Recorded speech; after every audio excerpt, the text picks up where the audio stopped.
Hello guys, कैसे हैं आप लोग। लौकी के कोफ्ते किसने बनाया है। मैं तो ऐसे ही बनाती हूँ। पहले मैं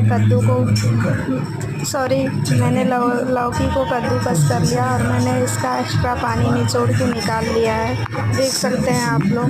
और मैं इसमें कुछ मसाले ऐड करूँगी, जिसमें कि मैंने गरम मसाले, हल्दी,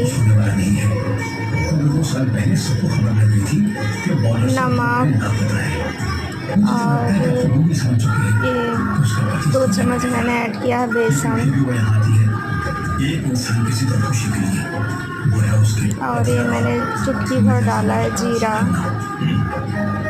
और मैं सब चीज़ को मिक्स करूँगी। मिक्स करने के बाद मैंने कढ़ाई में तेल डाल दिया है गरम होने के लिए, और मैंने कोफ्ते को डाल दिया तलने के लिए। और ये मेरे कोफ्ते रेडी हैं और मैं इन्हें तल के बारी बारी से सब निकाल दूँगी।